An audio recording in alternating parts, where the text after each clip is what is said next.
Welcome to Dr. Bethune's Philosophy of Inclusion panel discussion. Please welcome our moderator, Mr. Rick Wade, Senior Vice President of Strategic Alliances and Outreach at the U.S. Chamber of Commerce.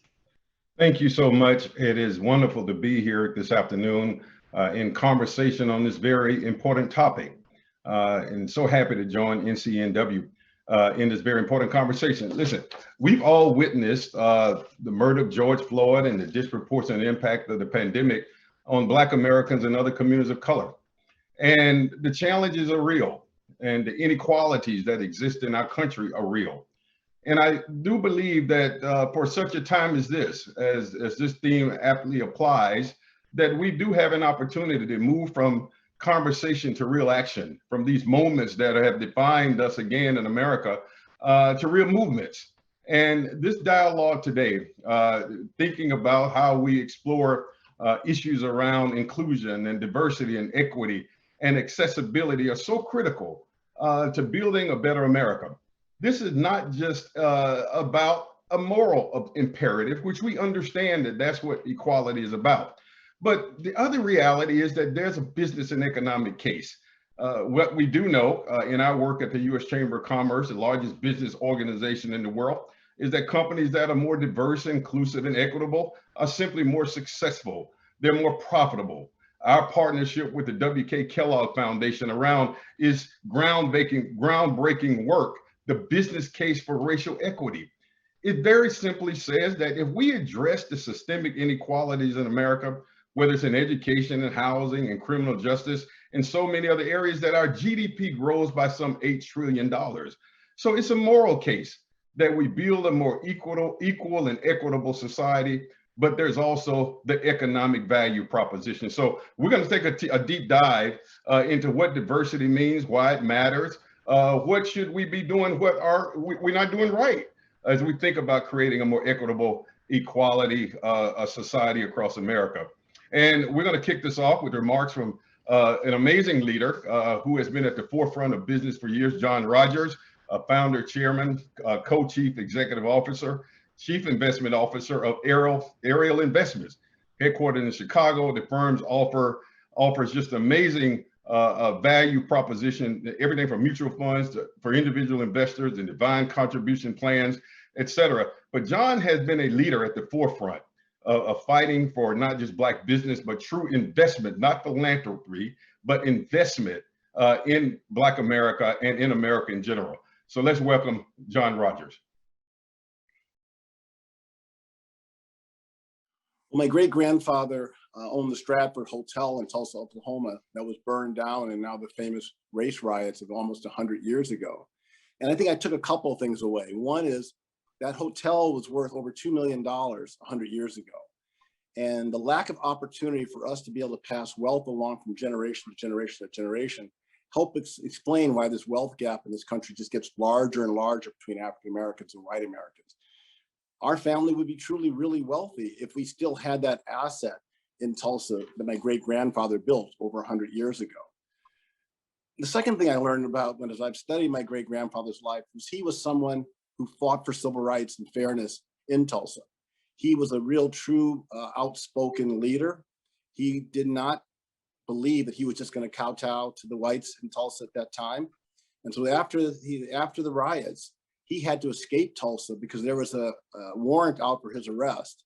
And there was a real fear that he was going to be lynched if he had to go back to Tulsa.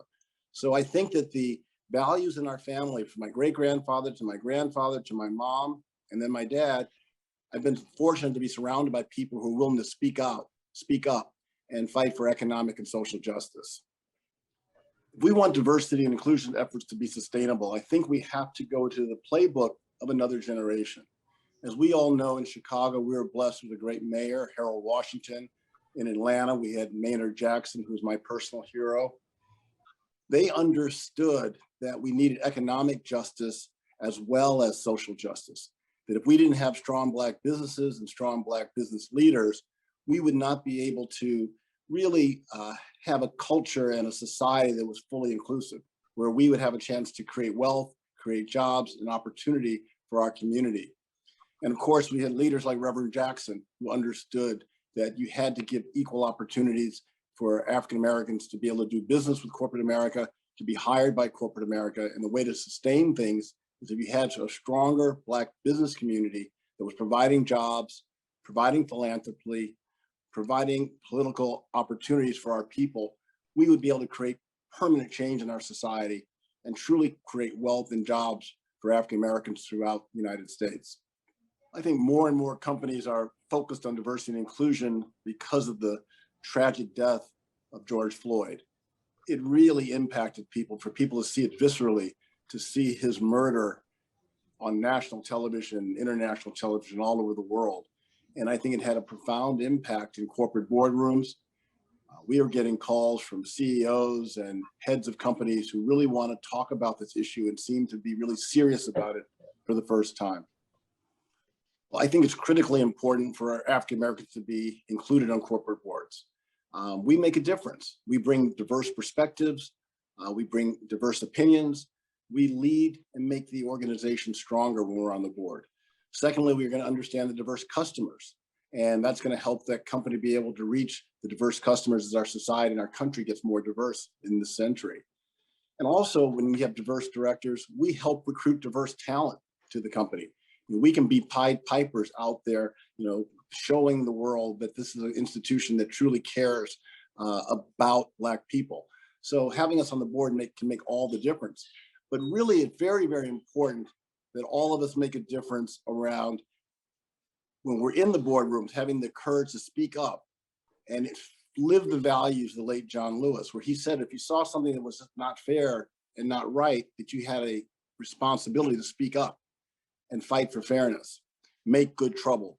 So it's so critically important that we get African Americans in the boardroom, but get those African Americans that are going to be willing to speak out and fight for economic justice once they're in that boardroom. That's the only way we can make permanent change. I think we as African American consumers have not been willing to really consistently buy from other Black businesses. It's just something that we talk about it, we always promise to do it, but we really don't do it. And what's really disturbing is that, those of us that are in the corporate C-suites, in leadership roles in corporate America, the impact that we can have by making sure there are strong diversity programs to work with Black businesses. So for example, I always talk about the fact that we wouldn't have lost Ebony and Jet and the Ebony building and Johnson Publishing building if executives that were Black in corporate America insisted that those corporations advertising in Ebony, advertising in Jet. We would still have that building if we were all fighting for each other when we have these leadership roles. But too often we get quiet and silent. We get uncomfortable making white America uncomfortable.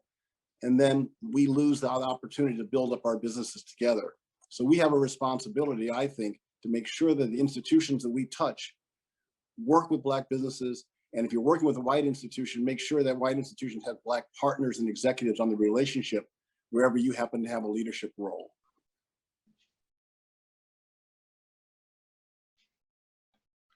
Wow, what a great way to for John to set the stage in this very, very important conversation as we think about diversity and equity. I have two amazing panelists to join us in this dialogue. Chanelle Hardy is a social justice, tech policy, and civil rights expert working to ensure that corporate and public policies benefit BIPOC and vulnerable communities as head of civil rights and strategic outreach for Google. She leads engagement with multicultural and civil rights organizations and develops the corporate civil rights program. Chanelle, thank you for joining us. We also have Deb Dagit, is president of Deb Dagit Diversity, 22 years of experience as a diversity practitioner and has worked as a top executive in both the information technology and healthcare fields, informing companies on both HR, business practices, diversity, et cetera. Deb, so happy to have you as well in this conversation. Deb, let's start with you.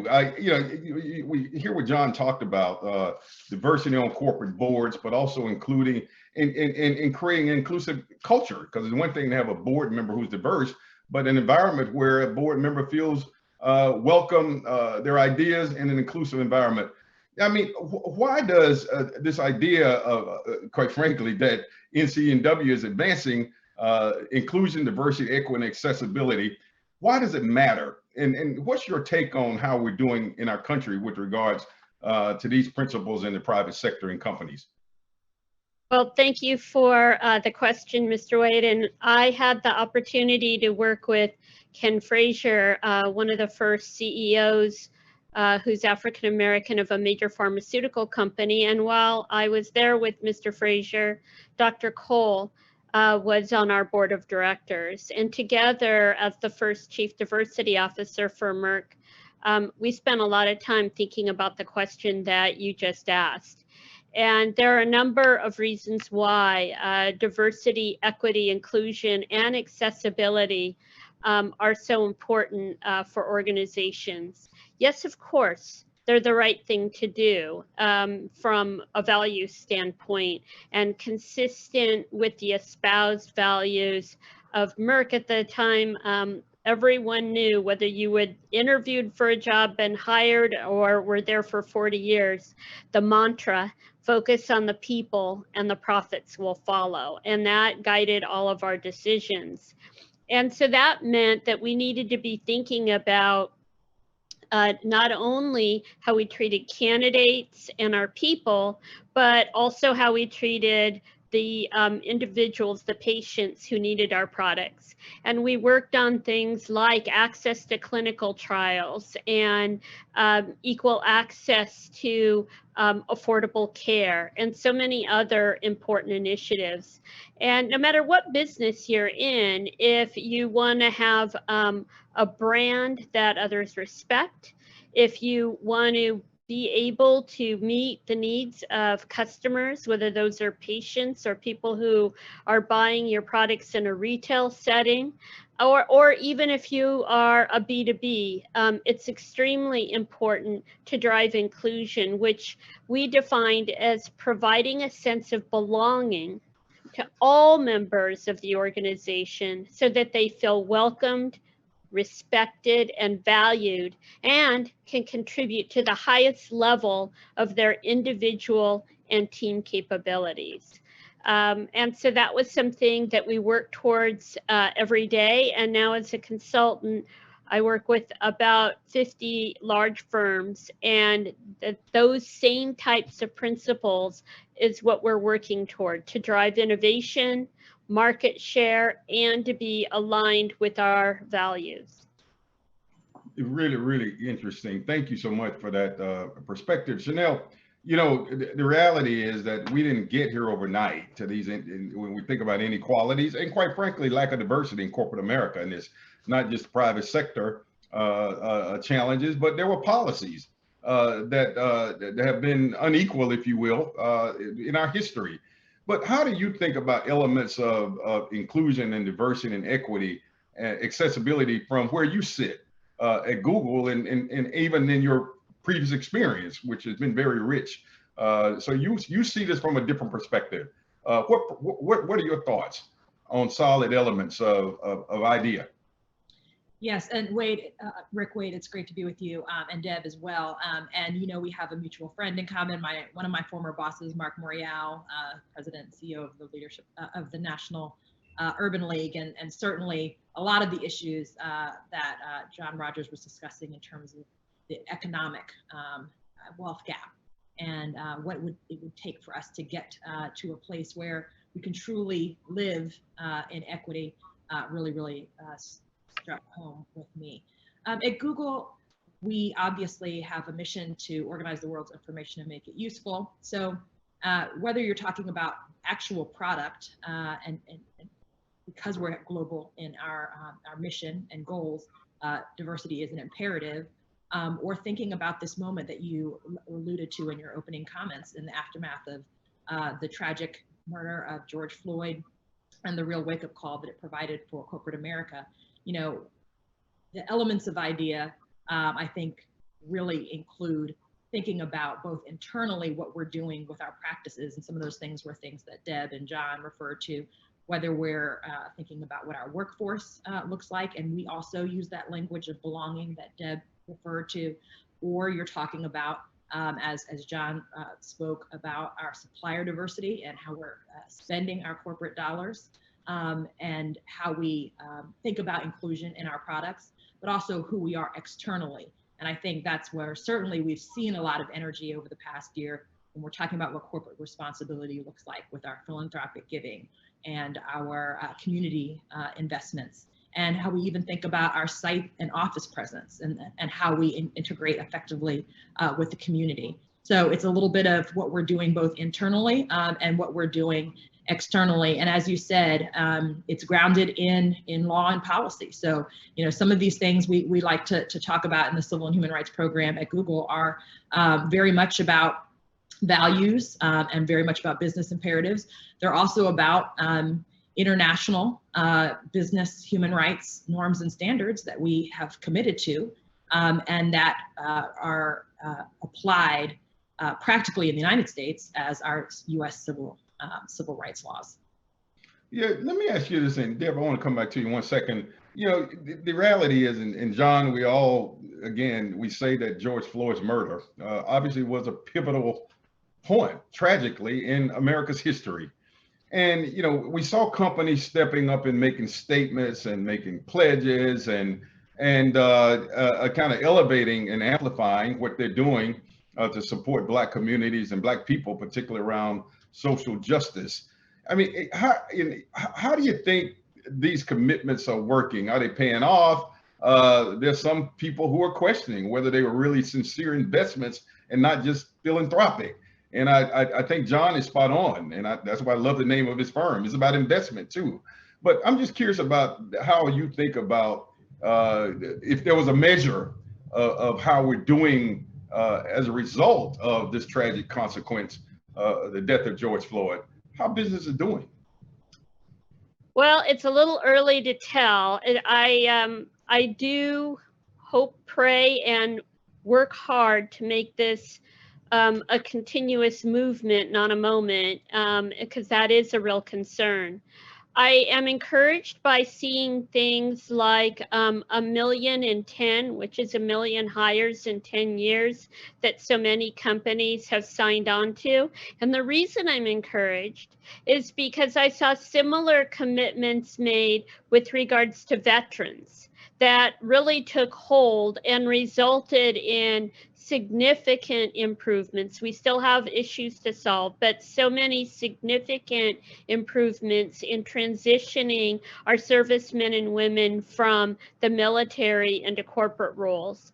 I'm hoping that we can take some of those important lessons learned around how do we understand what is getting in the way of us doing a better job of providing equity and inclusion for African Americans. And one of the things that is critical that we better understand is how we align when we tell people to bring their whole selves to work and that we really want them as a part of our corporation, and then how we behave once they join our corporations, where we ask them to act differently than is natural for their culture, for their values, for what's important. And so I think the next step that we need to take is to unpack what that really looks like and stop just doing unconscious bias training, which is in essence admiring the problem, and start putting in place what is known as, there's various ways of describing it, but they're called inclusion nudges. That's a kind word, but it's basically deconstructing the HR norms in any company, whether it's how you hire, how you train, who's considered high potential, who's on succession plan, who gets what compensation and equity, and looking at how to change those processes fundamentally to interrupt bias and to enhance fairness. And I'm glad to see that those processes are being crowdsourced globally and experimented with, piloted. And I think that is the key to true progress, is a combination of setting worthy goals like the 1,000,000 in 10 and changing internal processes so that once people enter the company, they have a fair chance to achieve their full potential and not waste their energy trying to act like whatever executive presence is in the dominant culture. Yeah, yeah. Yeah, it's interesting. And, when we think about diversity, equity, inclusion, we think about it, Chanelle, in sort of internal facing within a corporation organization. But I think John is absolutely right, and I agree that there's also an external responsibility. How do we think about corporate supply chains? Are we creating opportunities for Black businesses, the 2.6 million in our country, to access corporate supply chains? And how do we think about our impact and our partners in the community? But he also touched on an issue of consumers. And, interesting data I see that consumers, including employees, are a little bit more woke today. And they're holding companies accountable. Do you agree with that? Or what's your sense on how consumers are shaping these diversity and inclusion cultures and standards at companies? It's a great question, Rick. And I would actually use as an analogy, I think the exciting, ultimately included elements of the tragic as well of our recent election cycle. Unprecedented voter turnout, right? At a time where we easily could have had less turnout. We were in the middle of a crisis that we continue to endure with COVID. And what excited me, I'm sure excited you as a government leader, is just seeing that there seems to be this awakening, as you mentioned, around civic engagement, right? It wasn't just we were going to show up for the presidential election, but we recognized there was a building effort towards it, and then an ongoing effort because folks turned out again in Georgia.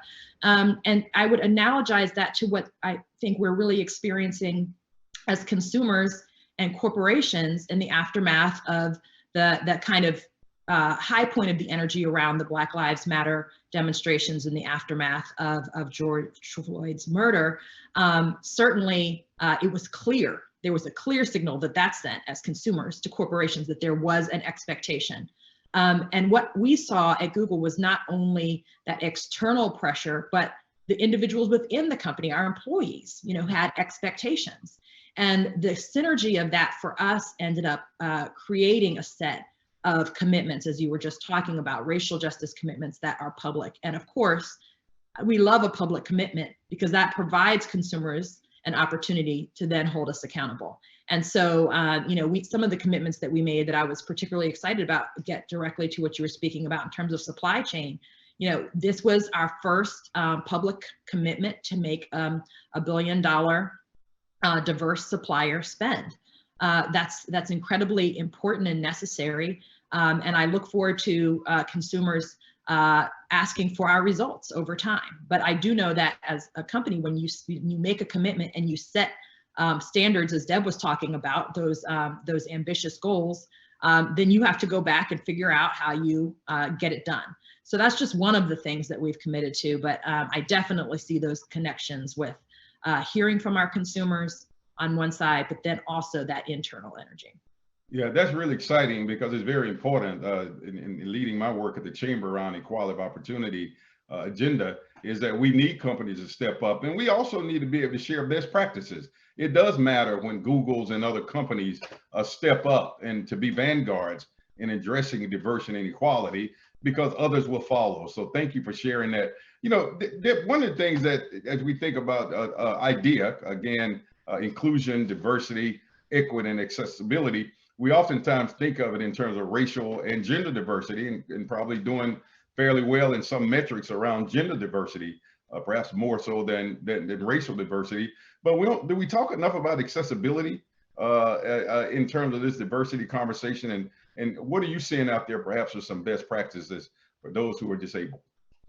Well, thank you. And it is late to the party. And sometimes I think it's because people do not realize who all is impacted by disability. Disability disproportionately impacts other marginalized communities. According to the Centers for Disease Control, 26% of the US population has some type of a disability, and that number has gone up with COVID. And that mental health conditions, including racial trauma, are a big part of that community. The other thing that we don't often talk about is that globally, according to the Centers for Talent Innovation, their research demonstrates that 30% of people who have office-based jobs and have a college education identify as living with a disability. And when we do these self-ID campaigns inside companies, even if they get pretty creative, they're lucky to get 2-3% identifying. Well, why is that? It's because of stigma. It's because that accessibility is an issue and that it is very difficult for individuals with certain types of disability, especially those who are deaf and those who are blind, to become employed, even if they have advanced skills and advanced degrees. And it's not that hard, especially if early in the procurement process, when you work with your suppliers, you make it clear from the outset that whatever you buy needs to be accessible. It's a lot harder to retrofit it on the back end. I really have to commend Google that created an e-learning on how to help managers be disability inclusive and make things accessible, and not only made it for Google or Googlers, as they like to refer to themselves, but they're making it available through the nonprofit that I consult with, Disability In, to all companies on the website. You can go to the website and get access to the training. It's important to note that 75% of disabilities are non-apparent, and that some of the ones that are most stigmatized are the ones you can't see. So if we were together in person, you would immediately notice that I'm a little person at 4 feet tall. I would be rolling into the room, either in a wheelchair or a motorized scooter. But what you can't see is that I'm hard of hearing and that I have post-traumatic stress, a condition that we usually associate with people who've served our country in the military, but is as, if not more prevalent in communities of color, particularly those impacted by situations with law enforcement or Asian Americans who we know are experiencing extreme situations due to how our former president referred to the current pandemic. And so we have a lot of work to do. And when I think about accessibility, I think about the communities of color and all of the mothers of color who are not only taking care of their immediate family, but their extended family that they have the same responsibility for as their own children, their grandchildren, their nieces and nephews. These are often the matriarchs of families who have disabilities themselves and are taking care of the extended family. And we need to do more when we say accessibility. It's not just a ramp or captioning or a sign language interpreter. It's all the tools we make available to our employees and how easy we make it for our candidates to be successful in the selection process. So, Well, sorry, yeah. I got my soapbox there. Well, listen, it's a very important soapbox, and here again, accessibility, access extends into the community. When we think about equity and equality, front and center right now as we address the issues around this pandemic. I mean, there are challenges of access. Whether it's broadband infrastructure in communities of color or lack of transportation, you can't get to the vaccine if you don't have access to transportation. So the point of access is absolutely critical that we close that divide, internal within an organization and across our society.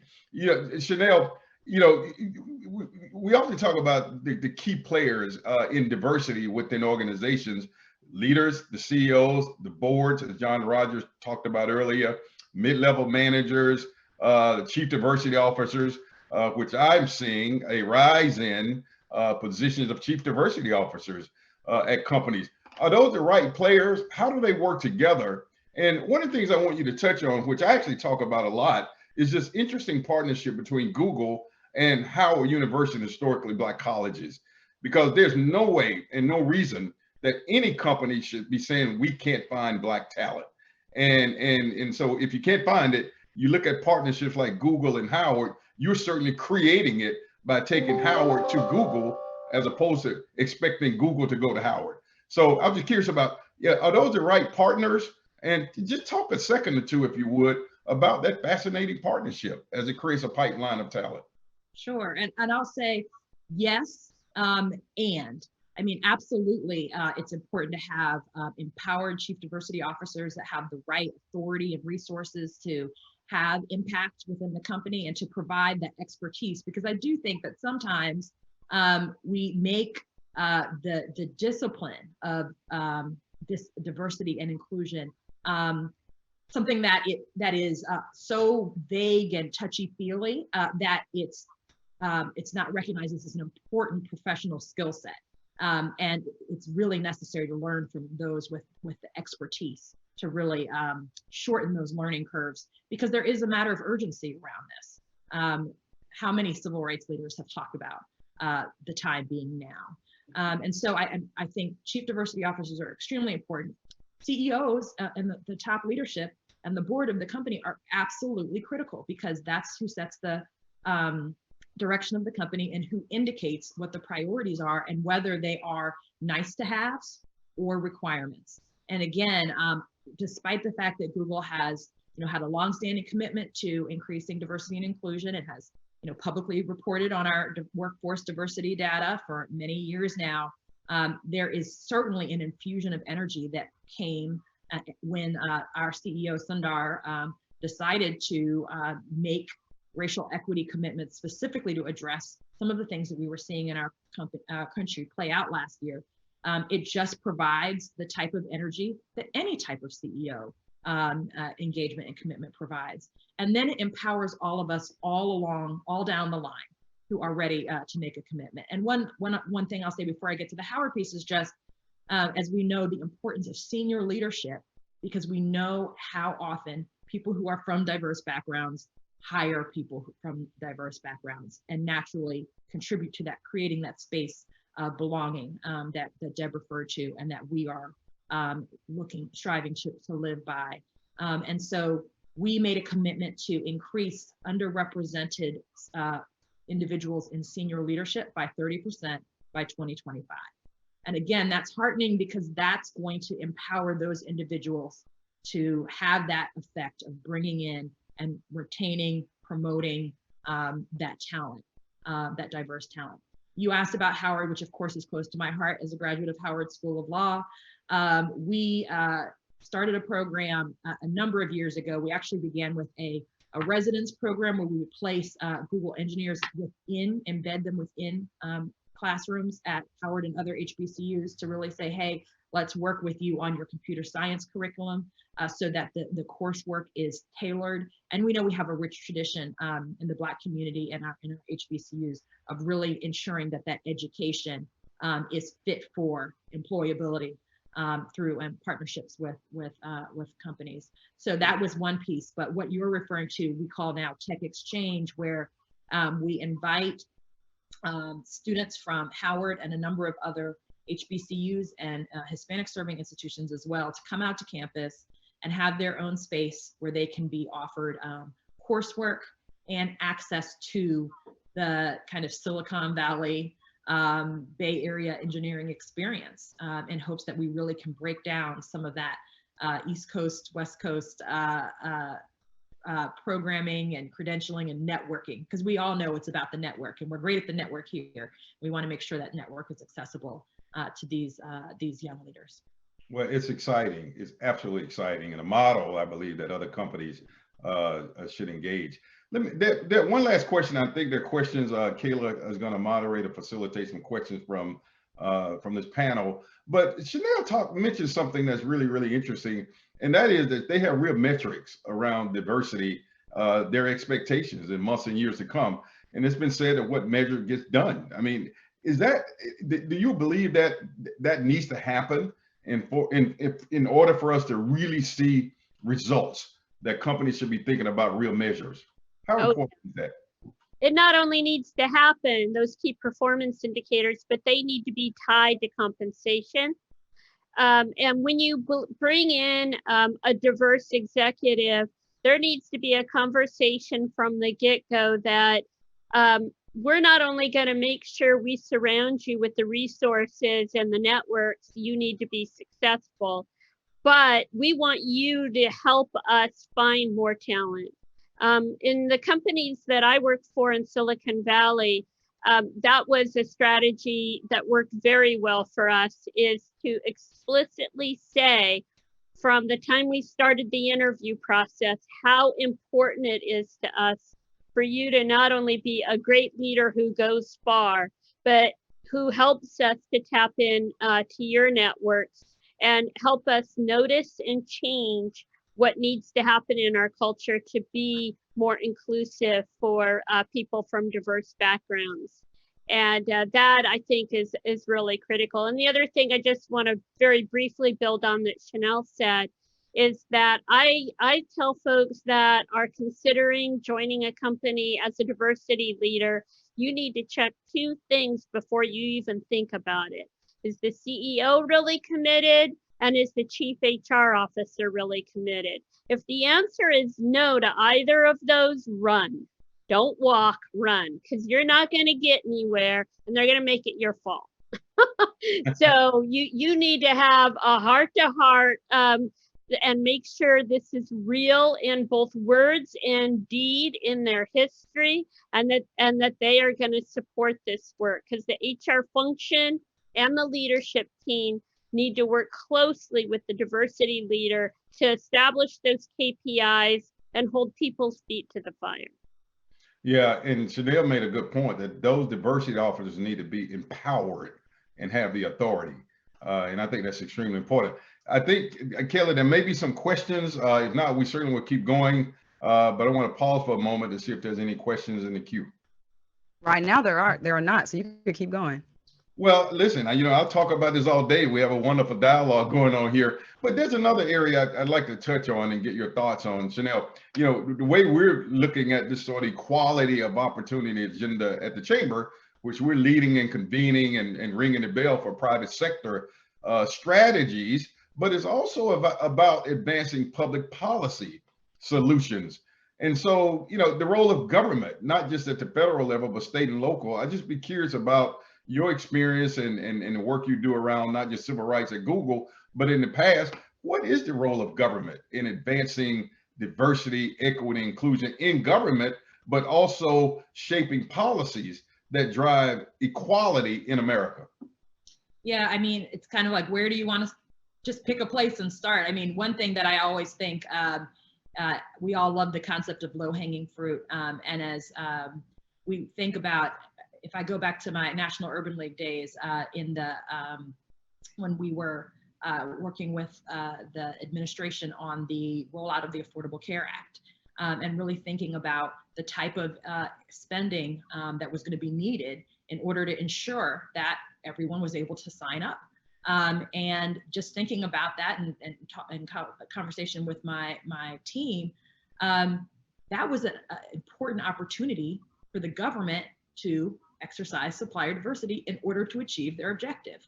Because we knew, as we are facing now, you talked about the COVID crisis, we know that if we want to have everyone sign up to get their vaccine, and we don't want to have lagging in communities that are already disproportionately harmed by COVID, you've got to have that culturally competent media outreach. Well, to your point about, or John Rogers' rather, point about what could have happened with Ebony and Jet, that was an important opportunity and something we advocated for, to make that spend with the appropriate, with minority-led, people of color-led agencies. You can take it down the line from there. Hiring, we know we see great oversight work happening within the Congressional Black Caucus over diversity in hiring in financial institutions, for example, that Maxine Waters has been leading. And that is, a government oversight function. Thinking about the ways in which your background, small business administration, and some of the important work that's done to address the access to capital, the government needs to be a part of that solution. Or even if you think about just the historic role of the good government job in our community, and the ways in which despite the hard work that we're doing in the private sector, government has had a long-standing reputation for having lower bias on the basis of race. And so it was a good job that would lead to a middle-class life for your family. And so that's why we think about the importance of things like preserving the Postal Service. So there's so many different ways in which the government can make a difference. I mean, I think a key issue that you referred to earlier today is we have talked for years about the future of work, and that there was a time coming where we all would be having to think about what jobs look like in a more digital world. And certainly COVID made that immediately. It was no longer the future. And so look, broadband access is going to be a key equity issue and a key diversity issue, because it's not just about getting enhanced education access or being able to do your homework. If you want to get educated, you need to be able to get online, and we can take that all the way across the different types of community involvement areas. And so I think there's lots of important work to do, and each piece of the government has a critical role to play. Yeah, thank you. And I think that's important. I raise that because, I mean, there's not one part of society, it's not just the private sector that can carry the burden of diversity and equality broadly. It's not just government, it's not just communities, individuals, it's a whole of society. I mean, it's the whole of the community that has to be involved if we're going to create inclusive organization and, moreover, an inclusive economy. One of the things that we're working on, John talked a lot about board diversities. I mean, it's important. And the chamber did get behind with the SEC proposed rules about more disclosure. It was fascinating to see that NASDAQ got involved. And we saw California pass a law insisting and requiring more gender. So all of this has to work together. And so I think, you're absolutely spot on. I mean, in every aspect, whether it's in education or criminal justice or anything else, we all have to work together to solve these particular issues. Deb, I want to add real quick, one thing on that point too, is that the other thing the government can do is, as you, certainly your background and my background are a testament to, is provide a way for individuals to come in and build skills that then will allow them to go on to do whatever they might want to do outside of government. And so I want to lift up the work of one of the organizations for whom I am a board member. The Joint Center for Political and Economic Studies has certainly been doing an important job of really sounding the bell on the need for staff diversity, even in Capitol Hill. And so that type of work, I think, is really, really important, because we know the ways in which those individuals will go on to leadership roles around the country. Yeah. Deb, I can't tell you how many companies I've talked with, again, since the murder of George Floyd, and John touched on this earlier, who want to do something differently. I found that the continuum is very wide. Companies that have already been working on diversity and inclusion and access, et cetera, and then some who just don't know how to get in and don't know where to start. But my assumption, I would imagine, is better to get in the game than not be in it at all. But there may be some common mistakes that companies often are making, who've been in this work around diversity and inclusion. What's a couple examples or any thoughts on what a company should not be doing as they think about diversity, inclusion, and equity, and so forth? That's a great question. And I wish we had another hour for an answer to that one. That's an important one. Well, one of the things that they definitely should be doing that they're not, and that is, and I think you're going to be surprised at my answer, but there is a huge problem in that we know that mental health conditions have spiked, and we do not have providers, counselors, therapists who mirror the communities that need this assistance. And so we don't have culture, if you're lucky if you can get any kind of therapy at all, telehealth or otherwise, much less anybody culturally competent. So while we're worrying about people, dying from COVID, we've also got people dying from suicide, suffering with depression, anxiety, particularly in communities of color. And one thing I'm telling the companies I work with, they need to get after this. And there needs, this is a small business opportunity There are a lot of counselors out there that could band together and create practices, and they could, I honestly, make a really good business of providing these services. But the last thing I'll say, because I know we're going to run out of time, if you don't know what to do, if you have an African American employee or business resource group, you need to collaborate with them and ask them what to do, not about us, without us. And don't try to, figure it out on your own if you are not part of the African heritage community. If you want to know what to do in the community where you do business, you ask your employees. And ask your employees at all levels, because depending on your socioeconomic status and where you live, there is no lack of things to do. So ask and you shall receive the information that you need. So I think that's the main thing. And then the last thing I'll say is Dr. Cole put together some excellent suggestions that were posted on the NCNW website. And I would resurrect those as part of the proceedings from this symposium and remind people what all you can do if you are an executive at a company, because they were some excellent guidelines, and I would turn to those. Well, listen, you're right. We could talk all day long, because I do believe that in conversation, at least understanding to a shared purpose, and that's where we move into the real work. And I want to thank NCNW for convening this conversation for such a time as this, as we think about inclusion and diversity, equity, and accessibility. I want to end on, this is a very quick trick question. It's not that complicated. We all have been, as you mentioned, mental health, these challenging times around the pandemic. Give me one thing that you're doing for fun, or that you've done for fun, a movie, a Netflix series.